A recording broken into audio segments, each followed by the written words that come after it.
I told you, man. $5, same as downtown.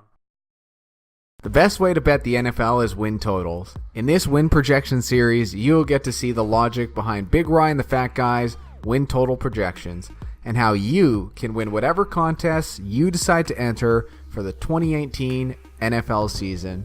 Fat Guy, we're talking Chargers. They went 9-7 last year. What did you think about their 2017 season? They seem to come around after like a pretty brutal start.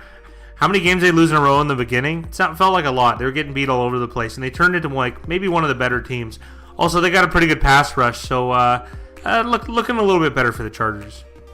Now at head coach, they have Anthony Lynn, who has a 9-8 coaching career. 9-8, so weird. I think it's because one of those games was for Buffalo. Anyways, the thing I like about Anthony Lynn, if there was an MMA fight to the death 32-man tournament, I think that's the guy I would take as far as head coaches are concerned. How about his coaching prowess? Coaching prowess, would get that one out. He seemed to do pretty well last year. He had to deal with adversity. I mean, they were losing pretty badly. I mean, they started off pretty slowly, and they seemed to turn it around near the end of the year. Almost made a push to win the division. At offensive coordinator, they have Ken Whisenhunt back for his third year, and he spent previous years there, if I'm not mistaken. The Wiz never could really put it together as a head coach, aside from one Super Bowl run with the Arizona Cardinals. Of course, losing in the Super Bowl to the eventual winners, the Pittsburgh Steelers. He also coached Tennessee. He's done a decent job. He seems to work well with Phillip Rivers, and he should be good going forward. And at defensive coordinator, it's Gus Bradley. Gus Bradley's more suited to be a defensive coordinator. Failed miserably as a head coach of the Jacksonville Jaguars, but he was integral in the Legion of Boom's success for the Seattle Seahawks earlier in the decade. Now let's move on to notable player additions and subtractions. Not too many offseason moves for the Chargers. At quarterback, they brought in Geno Smith. Whatever. At tight end, Virgil Green. Okay. Probably the most notable addition is center Mike Pouncey. I like Pouncey in the Miami Dolphins, so hopefully he can give this offensive unit just a little bit of a boost. At defensive back, they added Jalen Watkins. It's going to be tough to see the field. And at kicker, they're having a tryout between Caleb Sturgis or Roberto Aguayo. The Chargers have been comically bad at kicker. They had that Korean guy, some Boo Young Kim, or Young Boo Kway, not really sure how to say it. It didn't work out. Roberto Aguayo, that highly touted draft pick by the Tampa Bay Buccaneers, didn't work out. Caleb Sturgis used to kick for the Miami Dolphins, I believe.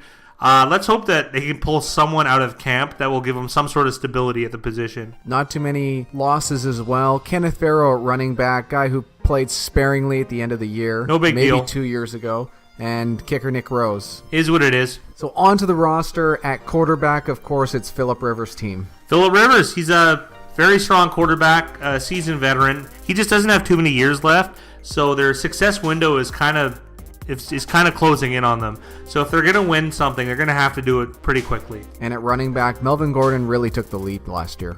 Yeah, I never liked drafting running backs in the first round, but they drafted Melvin Gordon, I believe, 3 years ago, and it seems to have worked out. He seems to be a touchdown machine. He's kind of got more involved in the pass game. And I believe they have Austin Eckler behind him. And he was really good in the pass game last year. So I'm kind of excited for him. At wide receiver, they have Keenan Allen, Tyrell Williams, Mike Williams, and Travis Benjamin. As well as they added Isaiah Burse. The guy I want to see get snaps is Mike Williams. I'm kind of curious. He's a first-round pick, highly touted first-round pick last year. And through injuries, he didn't really get to see the field much. Keenan Allen had a solid year last year. Travis Benjamin is always a deep threat. Tyrell Williams is a decent player too. But I want to see if Mike Williams can elevate this unit. A guy I forgot to mention earlier is probably the biggest loss for the Chargers in a long time since LaDainian Tomlinson left is tight end Antonio Gates. Oh, we forgot about Antonio Gates. But all good things have to come to an end.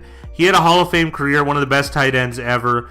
It's sad to see him go, but Hunter Henry definitely seems like he's able to take the reins. Hunter Henry is going to be getting the most snaps, but they also brought in Virgil Green. They've got Sean McGrath, Asante Cleveland, so someone else is going to have to pick up the slack. Well, the three guys behind him all have experience in the league. They've all played sparingly for whichever teams they've played for, all various. It should be enough experience to put somebody in place to make some plays during the year. Now let's look at the offensive line from left to right. Russell Okung, Dan Feeney, Mike Pouncey, Forrest Lamp, and at right tackle, Joe Barksdale. Well, the question mark on that offensive line, Forrest Lamp was a second-round pick from last year who got injured and wasn't able to suit up at all last year. So I'm kind of curious how well he can play at guard. It could be a nice upgrade from what they're used to. Everyone else on that line has a lot of experience. Russell Okung's moved around from team to team, seemingly signing bad deals as his own agent. He was on Seattle, then Denver, and now the LA Chargers. Joe Barksdale, he's been a decent player the last few years. There's nothing great standing out here, but perhaps it could be the up-and-coming Forrest Lamp. On defensive line, they've got Joey Bosa, Brandon Mebane, Melvin Ingram, Corey Liggett, who I believe is suspended to start the year, as well as guys like Damian Square, Justin Jones was a third-round pick, Darius Philin. You already said the two guys. It's Bosa and Ingram, maybe the best pass-rushing tandem in the league at the moment right now. They were terrorizing quarterbacks all year last year, and they really know how to get after it. So that's kind of the strength of this defense, is those two defensive linemen. At linebacker, they have Denzel Perryman, Hayes Pullard, and Kyle Emanuel, as well as a second-round pick in Uchenna Nwosu, and veteran experience with Nick Zunbar. Yeah, Denzel Perryman, another first-round pick. Also, I forgot to mention, too, that Melvin Ingram kind of really is an outside linebacker, but he can put his hand in the dirt as well. So he kind of is going to play that hybrid role. Melvin Ingram's going to fill in on both positions. He's a really, really key player on this Chargers defense. And let's see if we can pull out the first-round pedigree that Denzel Perryman was drafted as. At cornerback, they have Jason Verrett, Casey Hayward, Desmond King. They added Jalen Watkins from Philadelphia. This is a really, really deep unit. Jason Verrett and Casey Hayward play at such a high level. Casey Hayward's one of the most underrated players in the entire league. Can't believe Green Bay let him go, especially with Green Bay needing so much corner help. Casey Hayward is really strong. So is Verrett, another first-round pick. This is just a strong unit all the way around. They really haven't been able to replace the loss of Eric Weddle, but Derwin James, the first-round pick, is he going to be the guy that can step into those shoes? I really liked him in college at FSU, and he slipped in the draft right into the hands of the Chargers. I think in the Gus Bradley system, he could really thrive. So I'm excited for Derwin James, the first-round pick of the Chargers this year. And other safeties are Adrian Phillips, Jaleel Adai. There's a possibility Jalen Watkins moves back, plays safety. It's going to be tough to see. We're going to have to see in the preseason how this defense is going to shake out. So what's the strength of this roster? Pass rush, 100% pass rush. Bosa, Ingram, they're incredible. I also don't mind their cornerbacks. But this is mostly on the defensive side. And biggest weakness? That's a tough one. This is a kind of a deep team, but nothing's really, really, really standing out. Safety, there's uncertainty for sure. Interior defensive line could be a little bit better. Also, Corey Liggett is suspended, so that could be considered a weakness. I'd like to see more of their offensive line. They're all just kind of savvy veterans and one rookie, redshirted rookie, and they're going to need to elevate their play to the rest of the team. So the Chargers have graded out as a C-plus team in our system, and we have them winning 8.9 games. Fat Guy, the over-under is 9.5. Is this worth taking as an under? Nah, it's not worth taking as an under. It's too close. They could really rip off some wins because I don't think their division is as strong as it once was. Hit the like button if you agree with Big Ryan the Fat Guy.